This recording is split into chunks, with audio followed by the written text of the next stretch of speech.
വാക്കിൻ്റെ കരുത്ത് എന്ന വിഷയത്തെ അധികരിച്ച് സംസാരിക്കാൻ ഡോക്ടർ ശശി തരൂരിനെ ആദരവോടെ ക്ഷണിക്കുന്നു. ബഹുമാനപ്പെട്ട അധ്യക്ഷൻ ശ്രീ എം കെ രാഘവൻ, നമ്മുടെ ഉദ്ഘാടകൻ ഇന്നലെ സംസാരിച്ച Sera Joseph, Shri N E Manohar, Shri N E Sudheer, Shri V P Elias, ഇവിടെ ഇരിക്കുന്ന പ്രസിദ്ധപ്പെട്ട എഴുത്തുകാരെ, ഞാൻ രണ്ടുപേരുടെ പുസ്തകം പ്രകാശനം ചെയ്യാൻ പോവുകയാണ് ഇന്ന് രാവിലെ, ശ്രീമതി സൽമാൻ, ശ്രീമതി പ്രിയ മനോഹർ. വേദിയിലും സദസ്സിരിക്കുന്ന എല്ലാ അക്ഷരപ്രേമികളെ എല്ലാവർക്കും എൻ്റെ വിനീതമായ നമസ്കാരം. ഞാൻ ഒരു ഹെൽത്ത് വാർണിംഗ് ഉടനെ പറയട്ടെ. എനിക്ക് തന്ന topic the power of the word. അപ്പോൾ അതിനെക്കുറിച്ച് ഞാനൊരു ഇംഗ്ലീഷിൽ എഴുതുന്ന ഒരു എഴുത്തുകാരനായ കാരണം എൻ്റെ പ്രഭാഷണം ഇംഗ്ലീഷിലായിരിക്കും. അതുകൊണ്ട് ആ ഭാഷയിൽ കേൾക്കാൻ ഇഷ്ടമില്ലാത്തവർ ഒരു പക്ഷേ ഈ വേദിയിൽ നിന്ന് ഈ സദസ്സിൽ നിന്ന് ഇറങ്ങിപ്പോണ്ടി വരും. പക്ഷെ അല്ലെങ്കിൽ നിൽക്കാൻ ആവശ്യമില്ല, പല കസേരകൾ ഇവിടെ ഉണ്ട്, ഒന്ന് വന്നിരുന്നോളൂ. അതാണ് എനിക്കൊന്ന് പറയാനുള്ളത്. So friends and lovers of literature, I hope that covers everybody. It's indeed an honor for me to be delivering this year's Balakrishna Marar Memorial Lecture. And I'm privileged to have been asked to speak on the power of the word. In a world riven by hatred and intolerance, where an attempt is being made to muzzle the voices of those clamoring for their inalienable rights, and where writers are often attacked, as Sarah Joseph reminded us, for offending mercurial sensibilities, we can in no way overlook the importance of the word, because without words, we would not be able to express ourselves. Without words, we would not be able to understand each other. I'll be speaking today about the power of literature and writing and how they can be used to effect meaningful change. Barbara Tuchman, the Pulitzer Prize-winning American historian, once wrote that books are the carriers of civilization. Without books, history is silent. Literature is dumb. Science is crippled. Thought and speculation are at a standstill. Without books, the development of civilization would have been impossible. They are engines of change, windows on the world, and lighthouses erected in the sea of time. They are companions, teachers, magicians, bankers of the treasures of the mind. Books are humanity in print. I think that's really beautifully expressed, and I want to share that with you because perhaps no one embodied this as profoundly as Sri Balakrishna Marar himself, whose love of books and reading was not born of a sheltered childhood. Having lost his father as a toddler, Balakrishna Marar had to drop out of school at a young age, a very early age, when he was still in class 6, to shoulder the onerous burden of being the sole breadwinner of the family. His family was in dire financial straits, and to alleviate their woes, he began hawking newspapers by day, and by afternoon and evening he sold books. Thus began his lifelong tryst with books, one which would ultimately enshrine him in all our hearts as one of Kerala's leading publishers. From purveying books on foot in Kozhikode, he graduated to cycling about town on that alluring green bicycle that you can see outside, with a bag full of books slung around either shoulder, and of course some tied to the back. With scarcely any money to buy himself food, Sri Marar would survive merely on tap water, relentlessly striving to get to book lovers, as he relates in his autobiography, Kannirinde Madhuryam, their daily quota of newspapers, periodicals, journals, and books. In this incarnation, Balakrishna Marar himself was a carrier of civilization. His was a single man's crusade to spread the love of words which inaugurated a silent revolution in the reading culture of Kozhikode. Growing from strength to strength by dint of his ceaseless toil, Sri Marar founded the original seminal touring bookstall, which of course all of you in Kozhikode endearingly call TBS, in a one-room space on SM Street in 1958. Through TBS, he sought to deliver books at his clients' doorsteps, thus bringing the process of reading and buying books far closer to people's homes and hearts. Shortly afterward, in 1963, he established Purna Publishing, a redoubtable pillar of Malayalam publishing. So far, I'm told that TBS, in collaboration with Purna Publishing, has brought out close to 10,000 books, including those of such stalwarts as Takage Shivashankara Pilla, G. Shankara Kurup, Akitam, S.K. Potekad, O.N.V. Kurup, M.T. Vasudevan Nair, U.N.A. Khadar, Jifri Tangal, and Urub. The royalties that he faithfully paid often helped to keep these great writers at an early stage of their lives keep their heads above water. All of us as lovers of books must be grateful to Sri Balakrishna Marar for his immense contribution to the world of Malayalam literature, and also for the avuncular warmth with which he famously encouraged and supported budding writers. It is individuals like him who remind us that books are not merely tiny black squiggles on white paper enclosed between two covers. They are instead products of the tireless struggle of several people, not just writers, but also editors, publishers, typesetters, designers, printers, distributors, and bookshop salespeople, as well as a lonely man on a bicycle. Without those people and that intimate, tender human touch, literature of any kind is simply not possible. In fact, that 20,000 square foot shop that the TBS became, completely dedicated to the celebration of language and learning, is his legacy. And I think in many ways, what Mr. Marar's life story tells us is that success holds true value when it has been fueled by a purpose that seeks to help society prosper. His dream has created a publishing house and a bookstore that remains the oldest and most trusted in South India for the last 7 decades.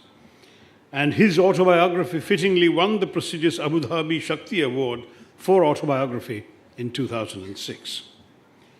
We all sadly lost him last year, but we are fortunate that his son, Sri N.E. Manohar, is taking his invaluable legacy forward. As Salman Rushdie has often said, humans are the only species who, to understand themselves and the world around them better, tell each other stories to make sense of our world. And if it were not for such souls as Sri Balakrishna Marar, the stories of our world and our society would remain woefully untold. It's therefore for me all the more an honor to deliver a lecture in celebration of his memory and rich legacy. Now, not a day goes by these days without my being asked, mostly by young children egged on by enthusiastic parents, what they must do to develop a formidable vocabulary. My answer is inevitably just a single word: read. In fact, it worries me today that reading for so many children is no longer associated with pleasure. Reading instead is entwined with books, textbooks, and studies, confined to the drudgery of school obligations. So when it comes to pleasure, most youngsters nowadays prefer looking at a screen, their mobile phone or laptop, PlayStation or Nintendo. It would not, I think, be wrong to say that the COVID-19 pandemic, when one was helplessly cloistered at home, exacerbated the menace of the screen. Of late, I have met too many children who have never read a book for pleasure or entertainment, only for a classroom assignment. This is a terrible loss, and failing to convey the joy of reading is probably the biggest mistake that successive generations of parents and teachers have allowed themselves to make. But of course, there is still time to remedy the situation, so long as we recognize the problem and work to rectify it. My own childhood was rather different. Growing up as a child of middle-class parents in urban India, in Mumbai and later Calcutta, in the late 50s and 60s, meant growing up with books. Television did not exist in the Bombay of my boyhood. iPhones, laptops, Nintendo and PlayStations were not even a gleam in an inventor's eye, let alone mobile phones. And if your siblings were, as in my case, 2 younger sisters with an age difference of 4 and 6 years from me, there was only one thing to do when you weren't with your friends: read. And as a young asthmatic child, I was frequently confined to bed, struggling to breathe, and reading was my only solution. I read copiously, rapidly, and indiscriminately. Because of the chronic asthma, I found so much pleasure in the books piled up at my bedside that I stopped resenting my illness. Reading became the central focus of my existence. There was not a day in my childhood that did not feature a book or several. One year, I foolishly set myself the challenge of reading 365 books. I kept a list of the volumes I finished, comics didn't count, and indeed I reached 365 before Christmas. But I told my sons, never do this. Never read to a deadline, read for pleasure, because fulfilling that deadline interferes with the joy of reading. An abiding memory is of my mother coming into my room around 11 every night and switching off the light. I wasn't smart enough to think of holding a flashlight under the covers, but sometimes I would wait for my parents to fall asleep in their room, then surreptitiously switch my light on again to finish the book they had interrupted. The journey that begins the adventure of reading is often ignited by a single book and, of course, by a parent. It was my mother who started me off on this journey to begin with, because when I was still in diapers, she would read to me from the noddy books of Enid Blyton, stories about a nodding wooden doll and his friends in Toyland. My mother jokes that she read them so badly that I couldn't wait to grab the books from her by myself, and so before I was 3, I was reading Noddy, and soon moving on to read other stories by Blyton, the world's most prolific children's author, whose prodigious output of over 200 books could take you through an entire childhood.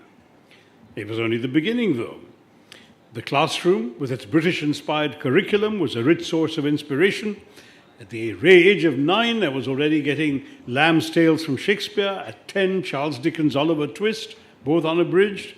And the Bard himself, Shakespeare, mildly expurgated, made an appearance on the syllabus when I was 11. In the same year, an otherwise detestable teacher dictated a passage from P.G. Wodehouse at a spelling test and launched me on the first great literary passion of my life. There were also several Indian stories that I raced through. In those days, sadly, there were few good Indian children's books available in English in a market still dominated by the British. The one area where Indian publishers could hold their own was in retelling the Indian classics.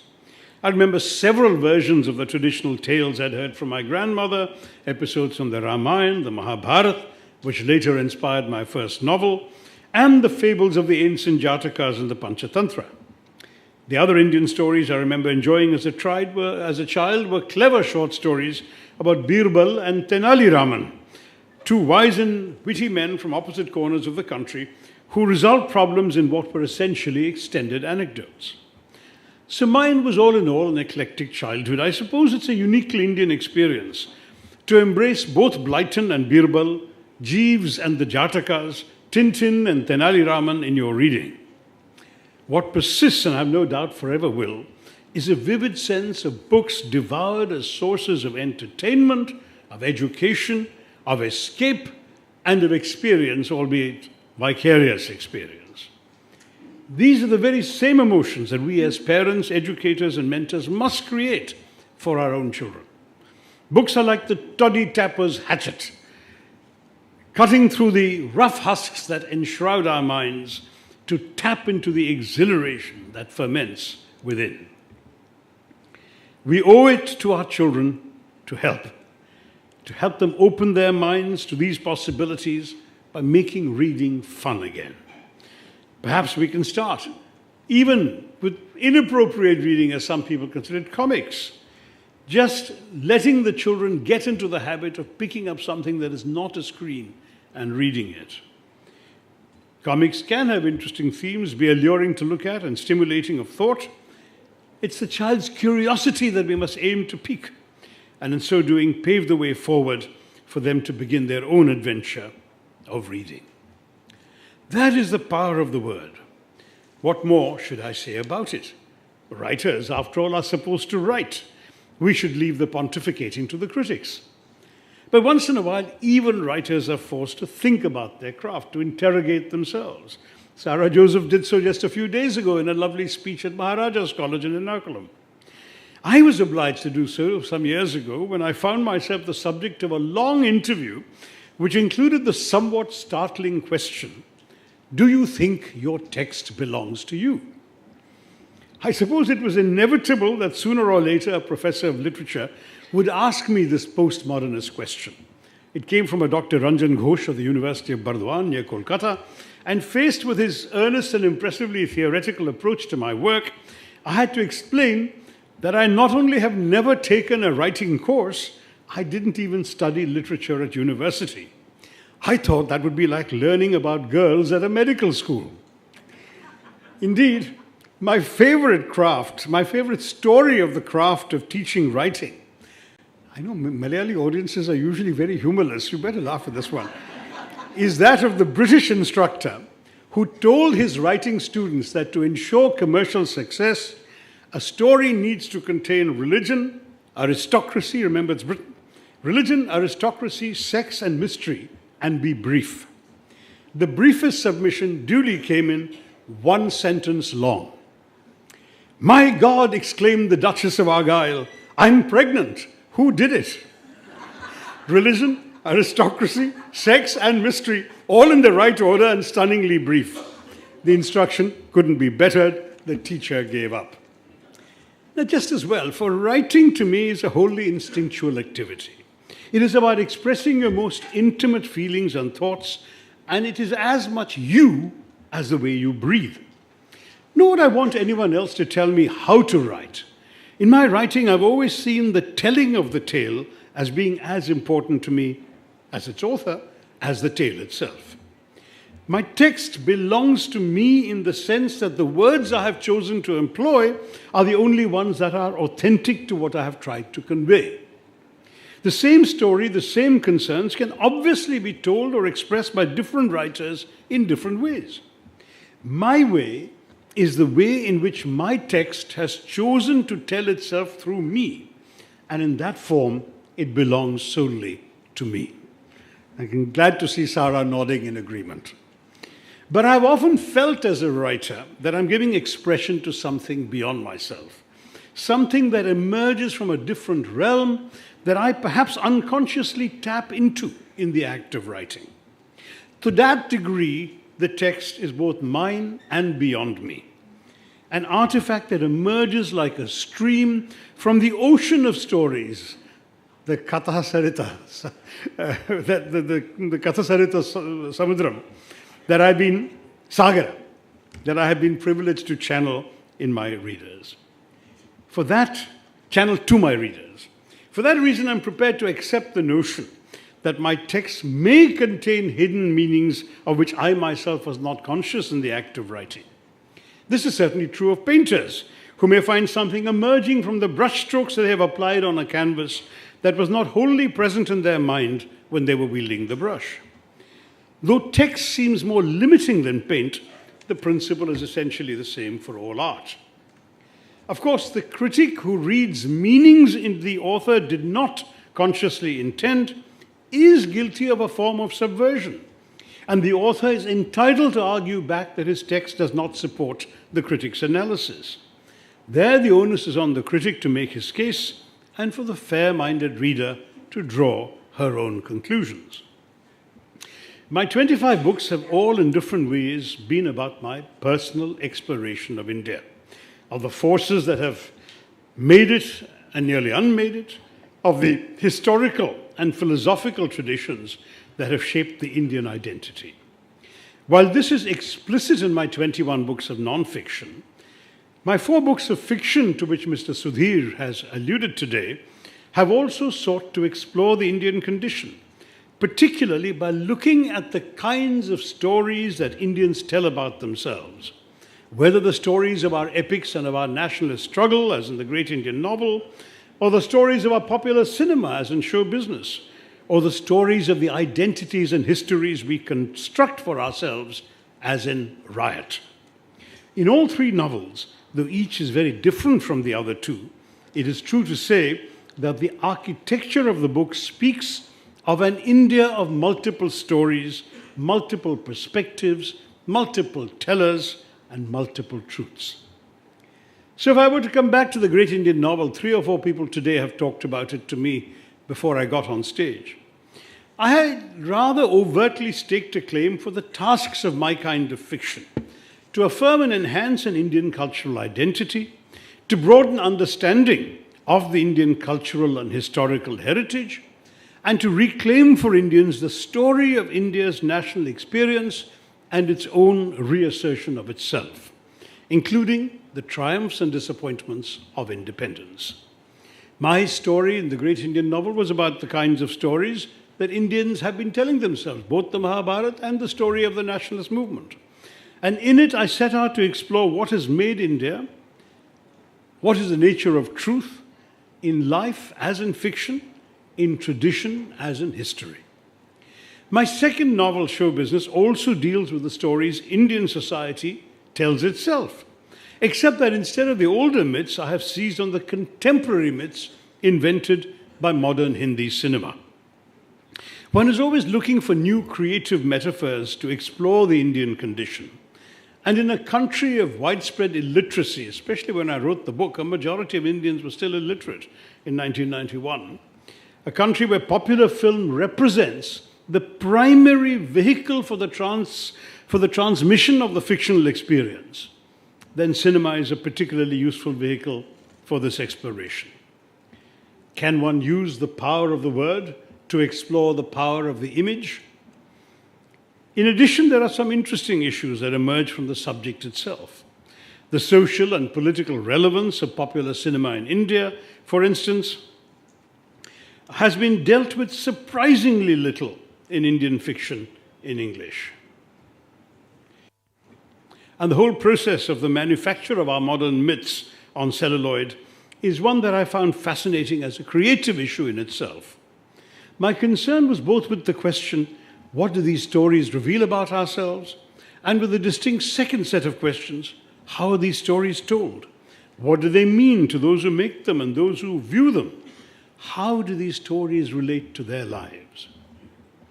In Riot, the exploration of the build-up to and the eruption of a Hindu-Muslim riot leads me to raise fundamental questions about the nature of truth, the construction of identity, the invention and reclaiming of the past, the uses of history, and the various collisions that life offers.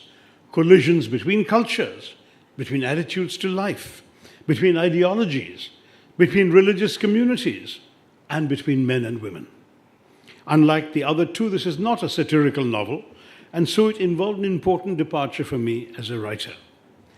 And in many ways, when I talk about my own books, it is to show you where I thought the power of the word could be applied to some of my major intellectual preoccupations about India. I once said to an interviewer, this is a long time ago, India matters to me, and through my writing I would like to matter to India. The lines have been quoted back to me a great deal, and perhaps they sound more grandiose than I had intended. But the issue of national allegiance, they claim, is real enough. For the task of the writer, if one can say such a thing, is to find new ways and revive old ones of expressing one's culture. Just as your society strives through development to find new ways of being and becoming. In turn, the challenge of finding these new ways obliges the novelist not just to find new stories to tell, but new ways to tell them. For me as a writer,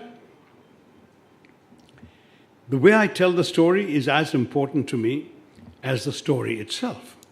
The manner in which the narrative unfolds is as integral to the novel as the story it tells, and as essential, I hope, to the experience of the reader. I've always believed that, as the very word novel suggests, there must be something innovative about every book I set out to write. In Riot, for example, I perhaps explored the power of the word by telling the story through newspaper clippings, diary entries, interviews, transcripts, journals, scrapbooks, even poems written by the characters. In other words, using a different dozen voices, different stylistic forms for different fragments of the story. So the structure of the novel served a substantive purpose in pointing to different perceptions of truth and history, and therefore of the Indian reality. The narrative suggests that omniscience is not possible. The reader is in the hands of a dozen subjective narrators and feels that truth is indeed a word that can be modified by a possessive pronoun, a question I first asked in the great Indian novel. Riot is also a book you can read in any order. Though ideally you should read it from beginning to end, you can pick it up from any chapter, go back or forward to any other chapter, and you will bring a different level of awareness to the story. In so doing, you would recreate my text as your own.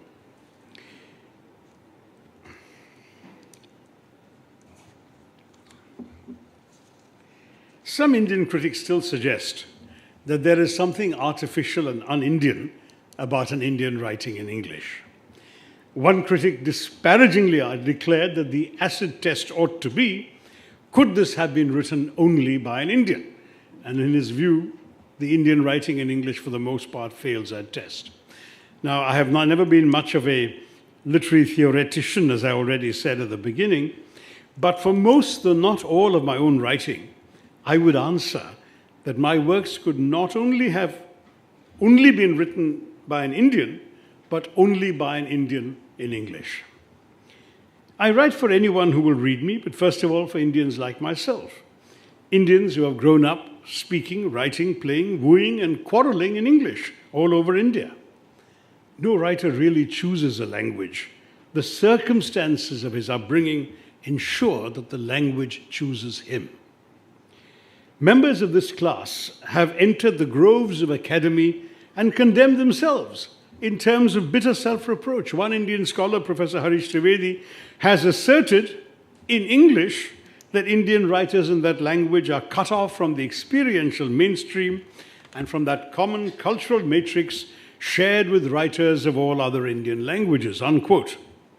Trivedi metaphorically cites the fictional English medium school in an R.K. Narayan story, whose students must first rub off the sandalwood paste caste marks from their foreheads before they enter its portals. Quote again from Trivedi, "For this golden gate is only for the déracinés, the deracinated, the rootless, to pass through, for those who have erased their antecedents," unquote. It's an evocative image, even though I thought that the secular Indian state was supposed to encourage the erasure of casteism from the classroom. But the more important point is that writers like myself do share a common cultural matrix, albeit one devoid of helpfully identifying caste marks. It is one that consists of an urban upbringing and a pan-national outlook on the Indian reality. I do not think this is less authentically Indian than the worldviews of writers in other Indian languages. Why should the rural peasant or the small-town school teacher with his sandalwood-smeared forehead be considered more quintessentially Indian than the music-loving collegian or the Bombay socialite, who are also as much part of the Indian reality?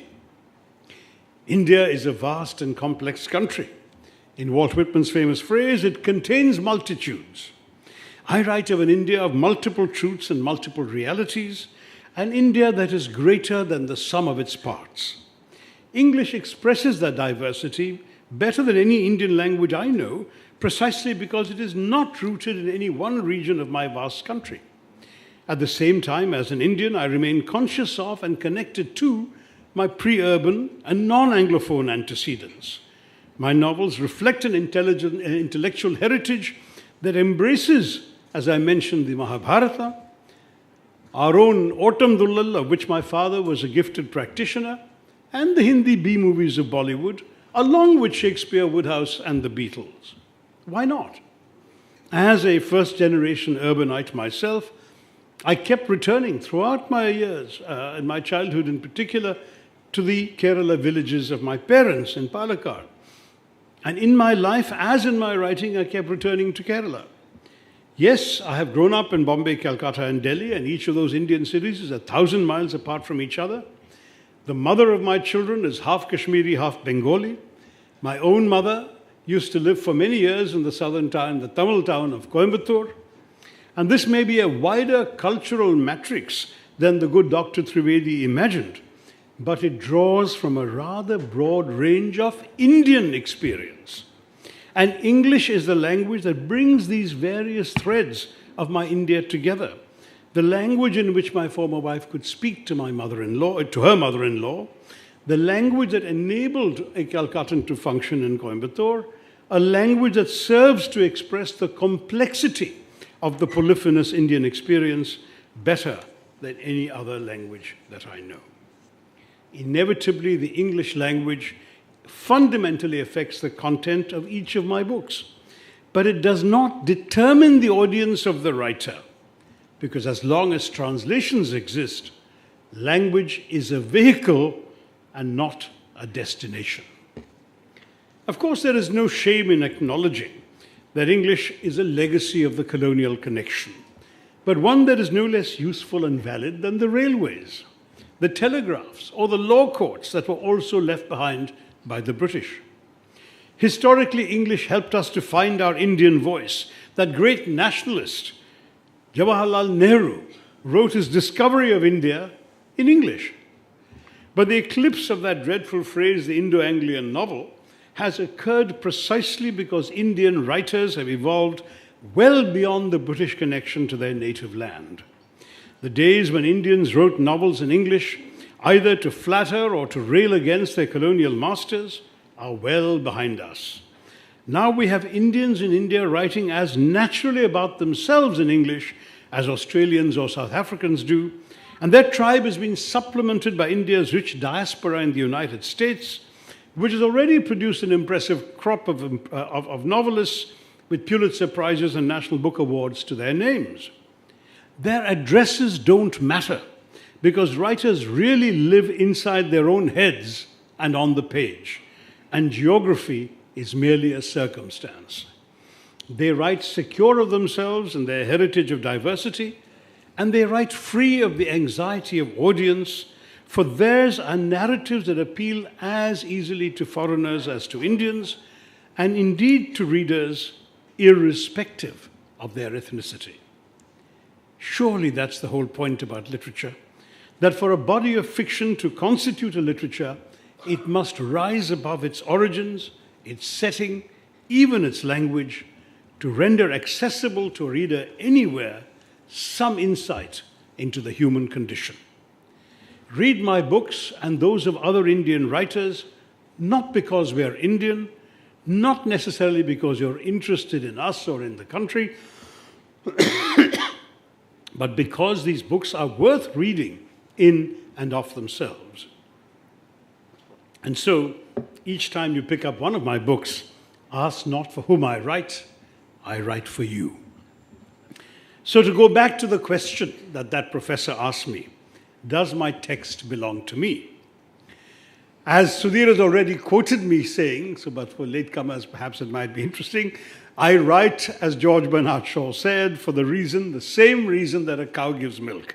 It's inside me, it's got to come out, and in a real sense, I would suffer if I couldn't.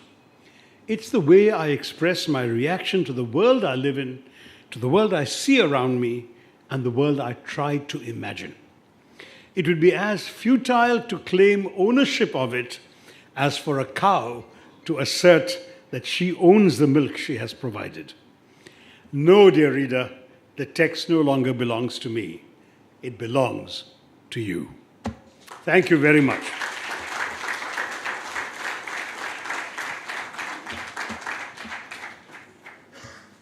നന്ദി doctor Sasi Tharoor. 2 പുസ്തക പ്രകാശനങ്ങൾ കൂടി ഈ വേദിയിൽ നടക്കാനുണ്ട്. സൽമ എന്ന തൂലികാനാമത്തിൽ മലയാളികൾക്കും പരിചിതയായ തമിഴ് എഴുത്തുകാരി റുഖിയ രാജാത്തിയുടെ ബാല്യം എന്ന കഥാസമാഹാരത്തിൻ്റെ മലയാള പരിഭാഷയാണ് ആദ്യത്തേത്. ശ്രീ KS വെങ്കടാചലമാണ് പരിഭാഷകൻ. പുസ്തക പ്രകാശനത്തിനായി ശശി തരൂരിനെ ആദരവോടെ ക്ഷണിക്കുന്നു. ഗ്രന്ഥകാരി ശ്രീമതി സൽമയെയും പരിഭാഷകൻ ശ്രീ വെങ്കടാചലത്തെയും വേദിയിലേക്ക് ക്ഷണിക്കുന്നു.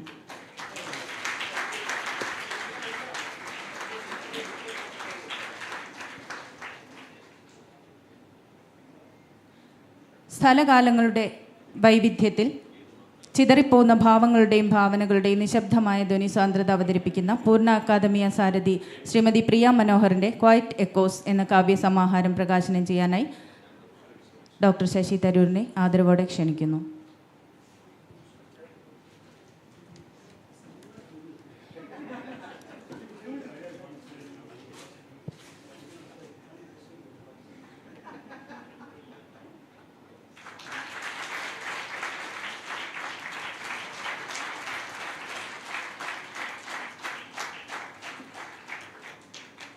പൂർണ്ണയുടെ ഒരു സ്നേഹോപഹാരം managing partner Shri N E Manohar doctor Shashi തരൂരിന് സമർപ്പിക്കും.